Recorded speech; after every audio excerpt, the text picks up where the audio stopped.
Ilmu lahir ada 12 macam. Ilmu batin pun ada 12 macam. Semua ilmu itu kemudian dibagi menurut kadar kemampuannya untuk golongan umum, golongan khusus, dan golongan paling khusus. Namun, semua ilmu itu pada dasarnya terbagi menjadi 4 bagian. Pertama, ilmu lahiriah yakni syariat, yaitu ilmu tentang perintah dan larangan serta hukum-hukum lainnya. Kedua, batiniah syariat yang disebut ilmu tarekat. Ketiga, batiniah tarekat yang disebut ilmu makrifat. Keempat, batiniah batin atau disebut ilmu hakikat. Seluruh manusia diharuskan menguasai ilmu keempat ilmu tadi. Rasulullah SAW bersabda, syariat bagaikan pohon, tarekat bagaikan cabangnya, makrifat bagaikan daunnya, dan hakikat adalah buahnya. Al-Quran telah mencakup keempat bagian ilmu tersebut, baik di dalam lafadznya yang jelas maupun dalam bentuk isyarat, baik itu tafsir maupun takwil. Pengarang kitab Al-Majma berkata, tafsir itu bagi orang awam, sedangkan takwil bagi orang-orang khusus karena mereka adalah ulama yang rusuh. Rusuh ialah kuat, kokoh dan teguh dalam mengemban ilmu seperti pohon kurma. Akarnya menancap kuat di dalam tanah, dan cabangnya menjulang ke langit. Sifat rusuh ini merupakan hasil dari memulazamahkan kalimat tayyibah, yang ditanam dalam lubuk kalbu setelah ia dibersihkan. Bukti ketinggian martabat ulama rasikhin adalah ayat Al-Quran yang mencantumkan lafaz rasikhun yang diathafkan pada lafaz jalalah. Quran Surah Ali Imran ayat 7. Ini menurut salah satu pendapat. Pengarang kitab At-Tafsir Al-Kabir berkata, bila pintu rusuh ini telah terbuka, maka akan terbukalah segala yang paling batin. Yang perlu diingat, setiap hamba diperintahkan untuk menjalankan semua perintah dan menjauhi semua larangan serta melawan hawa nafsunya di setiap tingkatan keempat ilmu ini, syariat, tarekat, makrifat, dan hakikat. Di tingkatan syariat, hamba akan digoda oleh hawa nafsu untuk melakukan hal-hal yang berlawanan dengan syariat. Sedangkan di tingkatan tarekat, godaan datang berupa dorongan hawa nafsu yang kelihatan sejalan dengan syariat tapi menipu, seperti mengaku nabi dan wali. Sedangkan di tingkatan makrifat, godaan datang melalui syirik yang samar dari bangsa cahaya, seperti pengakuan menjadi Tuhan. Allah Subhanahu wa Ta'ala berfirman, maka pernahkah kamu melihat orang yang menjadikan hawa nafsunya sebagai Tuhannya? Quran Surah Al-Furqan ayat 23. Adapun di tingkatan hakikat, setan, nafsu, dan malaikat tidak dapat memasukinya. Sebab selain Allah Subhanahu wa Ta'ala, semua zat yang berada di situ akan terbakar hangus. Jibril alaihi salam berkata, kalau aku memasukkan ujung jariku ke alam ini, maka hanguslah aku.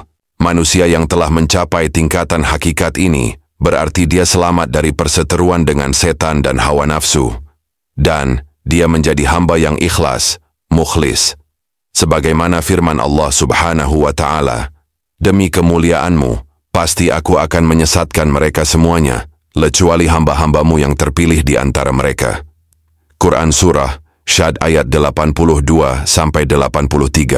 Orang yang tidak mampu mencapai ilmu hakikat tidak akan menjadi hamba yang ikhlas. Sebab tajalid zat tidak akan tercapai selama sifat-sifat basyariah ghairiyahnya, sifat manusiawi selain Allah, tidak hancur. Dan makrifat zat tidak akan tercapai kecuali setelah kebodohan hilang. Ketika orang sudah makrifat zat, Allah Subhanahu wa Ta'ala akan memberi ilmunya tanpa perantara, yaitu ilmu ladunni. Maka dia akan mengenal Allah Subhanahu wa Ta'ala karena diperkenalkan Allah dan beribadah kepada Allah dengan ajaran langsung dari Allah Subhanahu wa Ta'ala. Seperti halnya Nabi Khidir alaihi salam.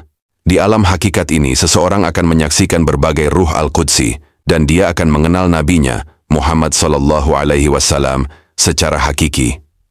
Maka pada saat itu, berkumpullah ruh terakhir orang itu, ruh jismani, dengan ruh permulaannya, ruh Al-Qudsi, dan seluruh nabi menyampaikan kabar gembira bahwa ia akan wusyul selamanya pada Allah Subhanahu wa Ta'ala. Sebagaimana firman Allah, dan mereka itulah teman yang sebaik-baiknya.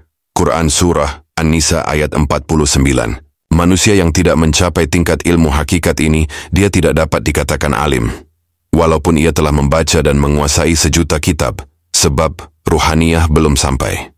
Amal ibadah ruh jismani dengan ilmu-ilmu lahir ini pahalanya hanya surga. Di wilayah ini ruh jismani akan ditampakkan sifat-sifat yang kontradiktif, orang yang beribadah akan masuk surga. Sebaliknya orang yang tidak beribadah akan masuk neraka. Sedangkan untuk masuk ke haram Al-Qudsiyah dan dekat dengan Allah, tidak cukup dengan ilmu lahir saja. Hal itu karena ia adalah alam terbangnya al-insan al-haqiqi, dan terbang itu harus menggunakan dua sayap, ilmu lahir dan ilmu batin. Oleh karena itu, hanya hamba yang menguasai ilmu lahir dan ilmu batin saja yang akan sampai ke alam al-qurbah, sebagaimana firman Allah Subhanahu wa Ta'ala dalam hadis qudsi, "Wahai hambaku, bila engkau ingin masuk ke haramku atau haram al-Qudsiyah, maka engkau jangan tergoda oleh alam mulki, alam malakut, dan alam jabarut. Karena alam mulki adalah setan bagi orang alim, alam malakut itu setan bagi orang arif, dan alam jabarut itu setan bagi orang yang akan masuk ke alam al-Qudsiyah. Orang yang tergoda oleh salah satunya, dia akan ditolak oleh Allah. Artinya dia tidak bisa masuk ke lingkungan alam al-qurbah, bukan ditolak untuk masuk surga. Meskipun mereka menginginkan sampai pada alam al-qurbah, mereka tidak akan bisa, sebab mereka menginginkan sesuatu yang tidak boleh, dan mereka hanya memiliki satu sayap saja, ilmu lahir. Sedangkan orang yang mencapai alam al-qurbah telah sampai pada tahap sempurna. Dia memiliki dua sayap, ilmu lahir dan ilmu batin. Dia mendapatkan surga yang tidak bisa tergambarkan oleh mata, tak pernah terdengar keadaannya oleh telinga, dan tidak pernah terbetik dalam kalbu manusia. Itulah surga al-qurbah. Di dalamnya tidak ada bidadari, istana, madu atau susu. Kenikmatannya adalah melihat zat Allah Subhanahu wa Ta'ala saja. Oleh sebab itu semua manusia harus tahu kadar dirinya, dan jangan sampai mengakui maqam yang bukan haknya. Amirul Mukminin Ali bin Abi Thalib karamallahu wajhah berkata, Allah menyayangi orang-orang yang mengetahui kadar dirinya, dan tidak mengakui maqam melebihi batas perjalanan ruhnya, menjaga lisannya dan tidak menyia-nyiakan umurnya. Oleh karena itu orang alim harus mampu mengetahui makna al-insan al-haqiqi yang disebut Thiflul Ma'ani, lalu memeliharanya dengan mendisiplinkan diri pada asma-asma tauhid. Selanjutnya, mengeluarkan diri dari alam jismani menuju alam ruhani. Ia adalah alam rasa atau sirri, tidak ada sesuatu apapun selain Allah Subhanahu wa Ta'ala. Jika boleh diibaratkan, ia adalah alam yang luas seperti padang cahaya yang tak ada batas arah. Tiflul Ma'ani inilah yang akan terbang ke alam al-qurbah sehingga dapat melihat berbagai keajaiban dan berbagai hal yang asing atau tidak pernah dilihat di alam dunia, dan seseorang tidak akan mampu menjelaskannya. Ini adalah makomnya para ahli tauhid atau makom al-muwahhidun. Diri mereka fana dalam inti tauhid. Di dalam sirri mereka, tidak ada apapun yang dirasakan selain melihat cahaya jamalullah atau keindahan Allah. Ini seperti orang yang tidak bisa melihat dirinya ketika lebur di dalam sinar matahari. Maka tidak heran jika manusia berhadapan dengan jamalullah, ia tidak mampu melihat dirinya karena diliputi kesilauan dan peleburan diri. Seperti ungkapan Syekh Fariduddin Athar radhiyallahu anhu, di gurun itu bertengger singgasana kekasih, ramaikan selamanya singgasana itu dengan pesta dan jamuan, semua hati laksana bunga yang sedang berkembang. Semua jiwa seperti barisan burung yang terbang bebas. Nabi Isa alaihi salam bersabda, manusia tidak akan mampu masuk ke malakutnya langit, kecuali telah dilahirkan dua kali seperti burung yang dilahirkan dua kali. Pertama keluar telur dari induknya, kedua menetas dari telurnya. Begitu pula manusia pertama lahir dari ibunya, kedua lahir kembali sebagai Thiflul Ma'ani dari dirinya. Yang dimaksud dengan kelahiran kedua pada manusia adalah lahirnya Thiflul Ma'ani dari sirrinya, yang merupakan hasil kemampuan manusiawi dalam mengolah al-insan al-haqiqi. Thiflul Ma'ani ini eksistensi dan ilmu-ilmunya muncul setelah berkumpulnya cahaya ilmu syariat dan ilmu hakikat.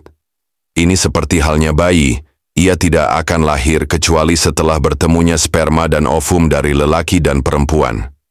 Sebagaimana firman Allah Subhanahu wa Ta'ala, sungguh kami telah menciptakan manusia dari setetes mani yang bercampur. Quran Surah Al-Insan ayat 2. Jika Thiflul Ma'ani telah lahir, maka dia akan melintas lautan makhluk menuju puncak hakikat.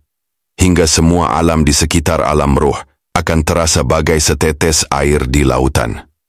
Bila manusia telah sampai di alam ini, dia akan menerima ilmu ruhani dan ilmu laduni tanpa huruf dan suara.